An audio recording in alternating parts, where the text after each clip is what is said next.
Yes, I was just doing a an exercise I found to do that can help me detox from my lower abdomen. I don't know what it is, and I was just feeling so restful and peaceful. And anyway, I just got a call from Comunidad, which I don't generally get before a scheduled meeting, which is tomorrow. And so I walked over, I got up, and I set my second cell phone on record. I have recording software on it. And after I had arranged to have it set up and working, I slid my phone and slid over the thing. It says, slide to answer the call.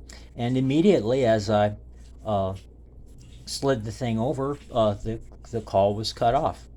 So, and of course, this isn't standard procedure for these people. What they do is they send a text message, and my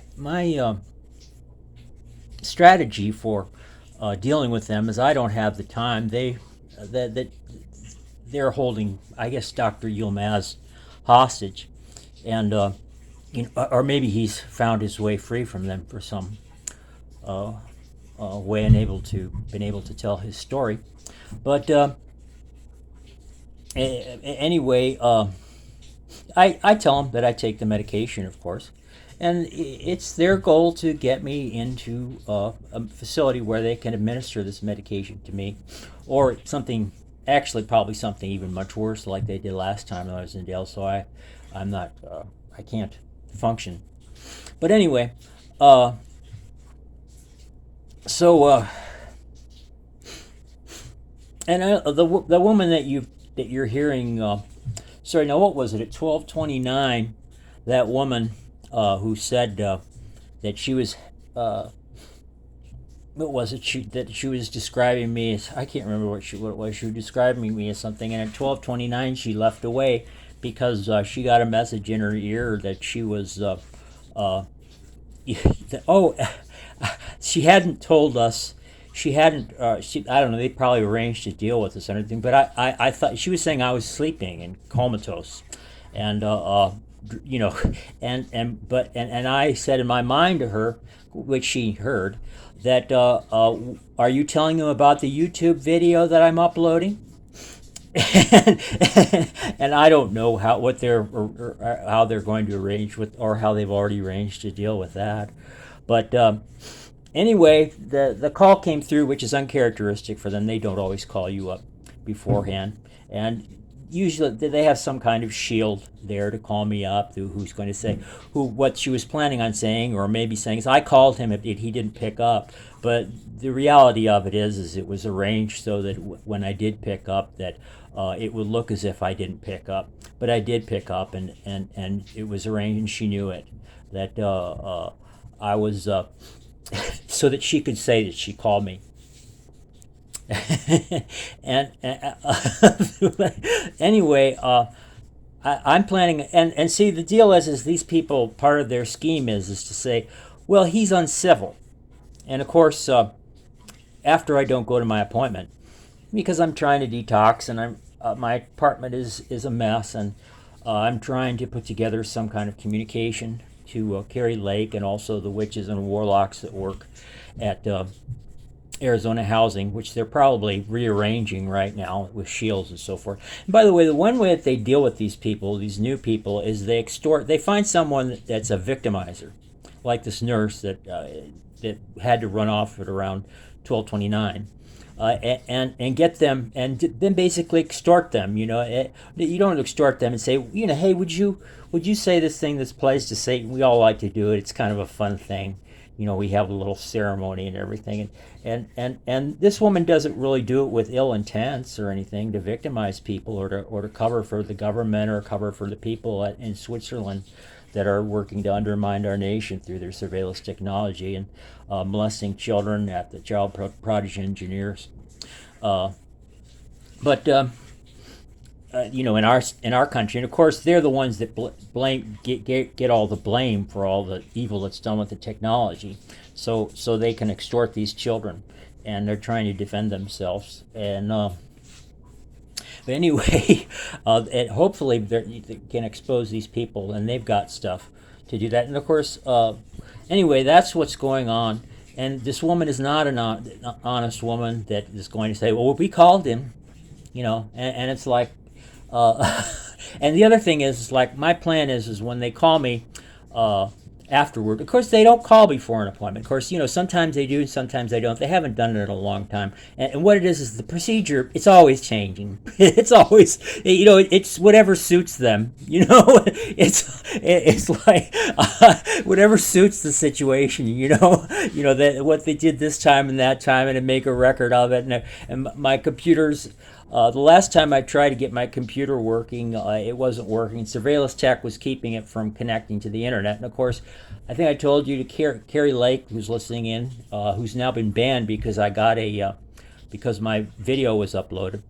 And she's not allowed to sit there and peer pressure these people to listen to my thoughts or what I'm saying or anything like that. But anyway, what I said at that time was Carrie Lake. Well, oh gee, it's slipped my mind. But anyway,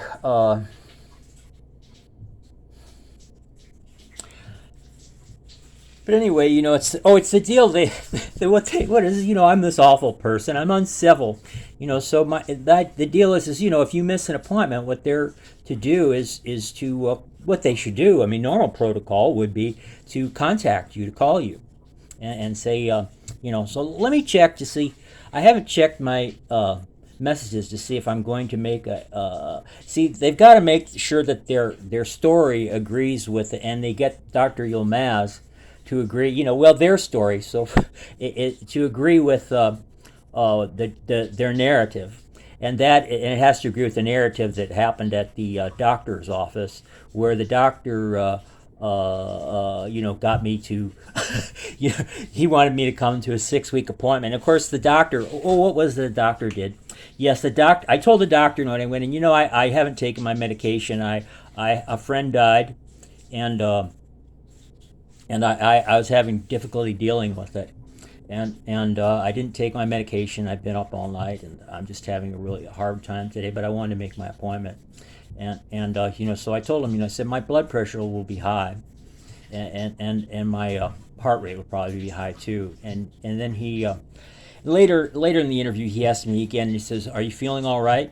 Do you feel you don't look good? Are you feeling all right?" And of course, this meant that he was just going to say that I said I didn't feel all right. I agreed with his assessment of me, and he wasn't going to report the fact that. And of course, I told it to him. I told him in the presence of the intern. To the intern, I told the woman who interviewed me privately in the office that I was escorted to where I was to be examined. I told her the story about my friend who had died, and my blood pressure, I'm sure, would be elevated. And I told them that I was taking the medication, of course, so they couldn't put me into a hospital, and force me to take that medication or some other kind of medication that would either kill me or make me into some kind of zombie. Anyway, so it has to agree with their narrative so they can all cover for each other. And that guy the intern was some guy from, he's some guy from Switzerland. He's some guy that covers for the underground surveillance technology research that's done in Switzerland, where they have all these bunkers, these surveillance tech bunkers that are immune to current scientific, nuclear explosions, and where they can be undetected and stuff too by other, by common means to detect, underground things that might be underground. And he was there, and let's see, I told about, I think you heard my rap on what was going on.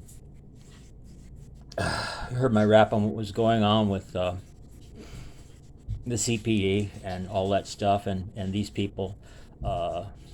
So I think I've covered that. Anyway, this woman is I don't know what they're going to do. They felt it was an opportune time to call me because I was detoxing, and I was resting peacefully, and I was able to work out some of the toxins that are in my lower abdomen. And of course, they don't want that to happen.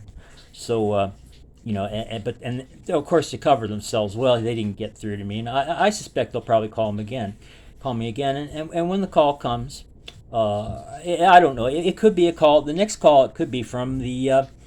Now, see, the thing was, they told me. I think I may have explained it already, but they told me they wanted me to come in for a 6-week appointment. And I told them I was willing to do that, though I've already explained to them that what the reasons were for my high blood pressure, and there wasn't any need for it. But that I was willing to do it. And then they said, well, I was supposed to call me. But see, the deal is it's possible the next phone call I will get will be from the doctor, who will say, by Dr. Walsh was the shield that they used, or Welsh, Welch, or yes, that's right. Welsh. And anyway, that they might have them call and say, well, we've got your 6-week appointment now, or whatever it is. I mean, they might be saying, oh, we found some really bad things in your blood levels. We need you to come right away. This is urgent. And of course, the test for me is that I'm not civil, or like I don't return my call. Perhaps it'll be that I don't return my calls. And of course, I've lived up to my obligations because it's my intent when they call me to simply say, why don't they? And now the woman, they were using the woman that I interviewed with, that I spoke with just before I left. It was out in the outer lobby. They're using her as a shield for the call and saying, well, I have to call them. It's my obligation to call them. They're using her for that. And the people who were there, who were the good people that were trying to say that they were there to be witnesses that I read notices that are put on the wall, because while this woman was ignoring me and trying my patience, what I did was I read the notice that was on the walls, and of course they saw her, and they know what she looks like, so you can verify who she is and what she did and what she said, and of course there was another nurse there that saw me. The other outline nurse didn't want to take responsibility for it. This was in the inside door to outside of the lobby, the inside door that you go in right after you've been allowed to go into that area where all the doctors and so forth are. And I was doing the same thing in her presence. And of course, she didn't want to be responsible for that she'd seen me reading this notice while she was ignoring me. And I was trying to explain the situation, and I wasn't allowed to explain the situation to her, so she figured they'd have this girl act as her shield because she didn't want to do the responsibility of setting me up with a 6-week appointment, which I'd agreed to, which I've already explained that I didn't need, and why the reasons for my blood pressure and stuff. But I suspect what they want to do is call and say, oh, we see your blood pressure, your blood levels are bad and stuff, and they've made these. We need an emergency appointment. We want you to go see the specialist. And of course, the test for all of me that the media is. I said, well, he's uncivil. He's not nice. And my intention is simply to be nice. Suppose, how about this? How about when these people call, tell them that I was trying to relax and detox my lower abdomen, and just relaxing and trying to lower my blood pressure and lower my heart rate, which I was managing to do, and it just felt wonderful. And maybe he's doing something like that, so you should leave him alone and allow him to do that and not rush him. He's just and he intends to be civil, but it isn't really civil to call a person up while he's trying to take care of his health and get sleep and make food for himself and keep his health, like his blood pressure and his heart rate, low while he's trying to do that, is it? And so maybe you should be polite to him, and the onus should be upon you to be civil and polite and be considerate. So maybe there should be some onus on you. So you should allow him, and when you call him after he's missed this appointment, or you call him again, or he agrees to answer your call, you should be nice to him, and be willing to listen to his answer and take his answer, and not give him a lot of double talk and runaround. And if he says something like, "Oh, I was just resting. I needed some sleep, and I was trying to. I just had the most wonderful sleep, and I was recovering from my." The death of my friend, which your doctor didn't seem to listen to. What am I supposed to do? Am I supposed to explain that the doctor to her that the doctor wanted me to do this thing, and normally a person, an ordinary person, would get angry having to explain to their doctor the information that they already told them and required them to do something which they didn't need to do because they'd explained it to them, and tell the story over and over again and wake them up when they're trying to get sleep and digest food that they're trying to get into their system. Maybe the onus is on them to be kind to me and and allow me to leave me alone and buy and believe what I told them when I said that my problem was that I had a problem with a friend, and I was trying to get over it, and I'm still trying to get over it. I'm being as honest as I know how to. I have a problem with my blood pressure because I'm getting off my medication, which is going to kill me if I continue to take it. And I'm trying to detox my body and just have some peace of mind. So why don't they leave me alone and let me have some peace of mind and quit trying to make me run and keep just believe what I say and allow me to survive. And of course, it tests for and if I'm nice to them, I think, and I think if I live up to my obligations, which they gave me, if I call them or I don't call them, they didn't say I had to call them. They wanted me to call them, but if I don't call them, it's a burden upon them. And of course, it also makes sense that under the conditions that my heart rate, that my blood levels might have something wrong with them because I hadn't taken my medication, and I was going through a difficult time. And so I'm being as honest as I can, and I think it would be nice if someone asked them, either on TV or in personal life, are they trying to help me, or are they trying to are they part of some government plot to upset me and discredit me in the public eye, and get me admitted into some institution where I can either be killed or molested or given some kind of different medication, or given the kind of medication that I don't need, which will cause me to die in a panic. Or the other thing they like to do is just administer me to the medication that they tell me, and then they can do things with their technology to alter your blood sugar. So if you do an autopsy, it can appear that I died of all kinds of circumstances, or they could torture me and try to get me involved in their satanic plots and stuff, in their satanic orders and covenants and stuff like that. Anyway, that's what's happening. In the future, I don't intend to pick up the phone if they call, and if the people at the the doctor's call, I don't intend them, and be very civil about it. And I think it's civil if I agreed to do what I was going to do, and or if there isn't and I think they knew that I was very much out of sorts when they were talking to me, and to put the onus upon me to call them on the 23rd, or no, to arrange an appointment. I told her I was making a note in my phone to call him on the 23rd, and I would call her on the 23rd. But if they're going to put the onus on me, and they already know that my state of mind is very touchy, and this is, I didn't explain this, but if the onus, if they're putting the onus on me to call them, and my state of mind isn't very good, does it make sense? Are they really being the responsible parties? I mean, aren't they trying to show that I'm the irresponsible party, and I need to be interred at a mental health institution because I'm not responsible?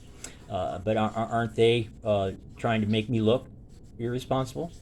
And aren't they being irresponsible by putting that onus on me? So I think, and of course I'm not blind to this myself, so to me the fact that it seems very obvious that these people are working to do the things that I've mentioned in a plot to cause me harm and ill to my health, and of course that's not what a mental health any kind of medical practitioner does, and of course I've been isolated from any others. So I think the civil thing to do is simply not to see them again, not to call them and not to answer their calls, but to and I'll tell you, I went through the exam, and the results of the exam. Don't hit my door, please. Uh, and the results of that exam were that they didn't find anything else wrong with me, and everything seemed to be okay. I reported that I was taking my medication and so forth, and so as far as my obligations to my physical health are concerned, I've lived up to them, my responsibility to see a doctor. Stop hitting my door.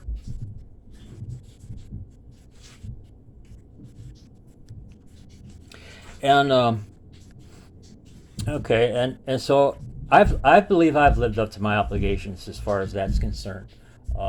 So anyway, I think I've done my job, and so, to look after my mental health. So please ask our president or whoever is in charge of national security, and not the people who are shields for them, if they feel that I've lived up to my responsibility so far to see that my physical health is okay by seeing a doctor who checked me out. My physical health seems to be okay. By the way, I have this.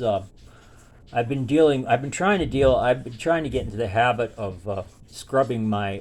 I still have a problem with that toenail fungus, and I'm not really sure. It seems to be growing out, especially at the base. And what I've been trying to do is establish a practice to wash it with soap, and then wash it with bleach, and then wash it with soap once again, and then wash it off on a daily practice. I haven't been living up to that in the past few days very well, but I'm trying to do that in the hopes that it will continue to grow out. It seems to have grown out enough at once so that I could actually cut the tip of it and trim it.